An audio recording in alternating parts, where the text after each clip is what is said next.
سلام البنات، كنتمنى تكونوا بخير وبصحه جيده. اليوم جبت لكم واحد الوصفه رائعه البنات كتحيد البثور والحبوب من الوجه. واذا كنتي اول مره كتشوفي القناه ديالي فكالعاده ما تنسيش ديري لي اشتراك ولايك للفيديو ديالي. يلا نبداو. عندنا اللفت الابيض. اللفت الابيض هو رائع جدا البنات، اي بنت فيها الحبوب في وجهها ما عليها غير بهذا اللفت، سواء تاكلو او سواء ديروه في ماسك. هو كيحارب ترهل الجلد، وكينتج كميه كبيره من الكولاجين، وكينتج البروتين بزاف البنات. راه هو واعر كيخلي الجلد مرن. وحتى بالنسبه اللي فيهم الحبوب والاثار ديالها فهو كيخلصك من الحبوب دغيا، يعني بواحد الكيفيه اللي رائعه.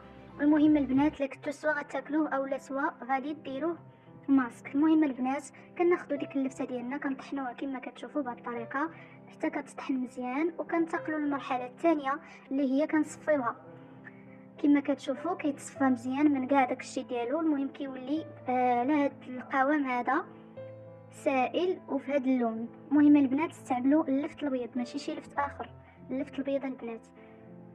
وكما كتشوفوا هذا هو القوام. كناخذوا منه واحد شويه اللي كنستعملوه ماشي بزاف. المهم البنات كناخذوا دقيق ديال القمح، كنحطوا شويه شي تقريبا معلقه صغيره على حسب نتوما شحال الكميه اللي كتستعملوا لوجهكم.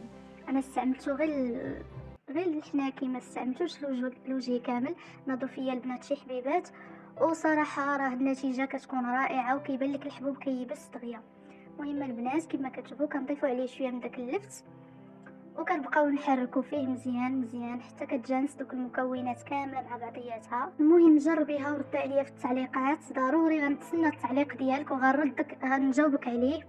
كاع البنات اللي كيعلقوا ليا شكرا بزاف، وانا راني كنقرا الكومونتيرات وكنجاوبكم. المهم البنات حتى الدراري ماشي غير البنات. المهم غادي تزيدوا عليه قطرات من زيت الزيتون، زيت الزيتون بالضبط، ما كنقصد حتى شي زيت اخرى. زيت الزيتون هي اللي كنحتاجوها في هذه الوصفه. كنحركوا المكونات ديالنا مزيان حتى كديك الزيت كتدخل مزيان، وكتخليوه على جنب. ما ديروهش ماشي ان فوا تديروا المكونات وديروه ايميدياتمون على الجلده ديالكم، لا، خليه واحد شويه وجربوها البنات. وشكرا على المتابعه ديالكم.